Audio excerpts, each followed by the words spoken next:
Welcome to Sethu Chitra kitchen. இட்லிக்கு சட்னி நம்ம நார்மலாக செய்வோம். ஆனால் இந்த சட்னிக்காகவே நீங்கள் இட்லி செய்வீங்க.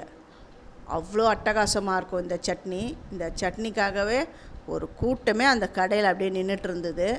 அவங்கக்கிட்ட அந்த ரெசிபியை கேட்டு தான் நான் உங்களுக்கு செய்கிறேன். இதுக்கு வந்து வேர்க்கடலை, பூண்டு, காஞ்ச மிளகா, வெங்காயம், தக்காளி, பச்சை மிளகா, அப்புறம் புளி. இதுதான். இதுக்கு தேங்காய் தேவையில்லை. பச்சை மிளகாவை கீனி வச்சுருக்கேன், ஏன்னா முழுசாக போட்டோம்னா வெடிச்சிடும். அது வெங்காயம் வந்து ஒரு பெரிய வெங்காயம் அதை வெட்டி வச்சுருக்கிறேன். தக்காளி ஒரு சின்ன தக்காளி தான் எடுத்திருக்கேன், ஏன்னா இந்த தக்காளி வந்து அது டேஸ்ட் அடிச்சிடும், அதனால் கம்மியாக எடுத்துக்கோங்கன்னு சொன்னாங்க. பூண்டு வந்து ஒரு 3 பல்லு எடுத்திருக்கேன். ஒரு கடாய் எடுத்திருக்கேன், எண்ணெய் விட்டுருக்கேன். ஃபஸ்ட்டு இந்த வேர்க்கடலை வந்து பச்சை வேர்க்கடலை தான் இதை நான் சேர்க்கணும்.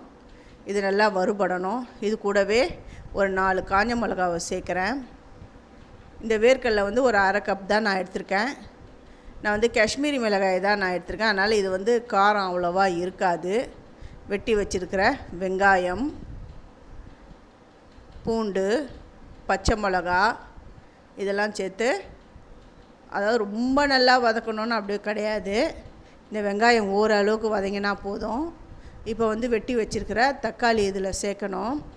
உப்பு, இதுக்கு தேவையான அளவு உப்பையும் நம்ம சேர்க்கணும். சேர்த்துட்டு இந்த தக்காளி வந்து நல்லா வதங்கணும். அது வரையும் நல்லா வதக்கிக்கணும். எல்லாமே இந்த தக்காளி நல்லா மேஷ் ஆகட்டும், அது வரையும் நல்லா வதக்கிடலாம். ஃபஸ்ட்டு என்னுடைய வீடியோவை பார்க்குறவங்க சப்ஸ்கிரைப் பண்ணலைன்னா சப்ஸ்கிரைப் பண்ணுங்கள், ஆல் அண்ட் ஆப்ஷன் தொடுங்க. அப்போ தான் நான் போகிற ஒரு வீடியோவுடைய நோட்டிஃபிகேஷன் உங்களுக்கு காட்டும், உங்களுக்கும் யூஸ்ஃபுல்லாக இருக்கும். இது எல்லாம் வதங்கினவுன்னு ஒரு தட்டில் கொட்டி நல்லா ஆற விடணும். நல்லா ஆறின உடனே ஒரு மிக்ஸி ஜாரில் இதை எல்லாத்தையும் சேர்த்துட்டு அந்த தட்டில் கொஞ்சமாக தண்ணி விட்டு, எந்த தட்டில் ஆற விட்டோமோ அதிலே தான் நான் கொஞ்சம் தண்ணி விட்டுருக்குறேன், அதனால தான் தண்ணி அப்படி இருக்குது.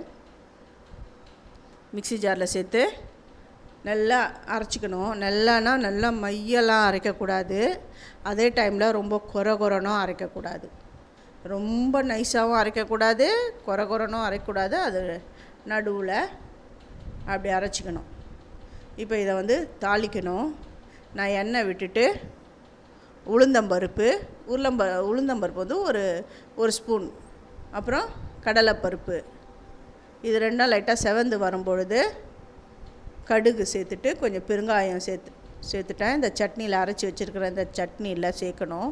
இந்த சூடாக இருக்கும்போதே கொஞ்சமாக கருவேப்பிலை, கொத்தமல்லி அப்படி சேர்த்துக்கோங்க. சேர்த்து இதை வந்து இந்த சுட இந்த இட்லிக்கு வச்சு சாப்பிட்டிங்கன்னா அவ்வளோ சூப்பராக இருக்கும். இதை நான் சொல்கிறத விட நீங்கள் செஞ்சு பார்த்துட்டு எப்படி வந்தது, எப்படி இருக்குது அப்படின்னு சொல்லிவிட்டு எனக்கு கமெண்ட் பண்ணுங்கள். உங்களுக்கு பிடிச்சிருந்தா உங்கள் ஃப்ரெண்ட்ஸுக்கும் நீங்கள் ஷேர் பண்ணுங்கள், லைக் பண்ணுங்கள், ஹைப் கொடுங்க. நல்ல சாஃப்டான பஞ்சு மாதிரி இட்லிக்கு இதை வச்சு சாப்பிட்டிங்கன்னா ஹெவன். இந்த இட்லி எப்படி பண்ணணும், இந்த மாவு எப்படி அரைக்கணும், இந்த சாஃப்டான இட்லிக்கு எப்படி மாவு அரைக்கணும், அப்படி எல்லாமே என்னுடைய சேது சித்ரா கிச்சனில் நான் அப்லோட் பண்ணியிருக்கேன். நீங்கள் போய்ட்டு பாருங்கள். தேங்க்யூ.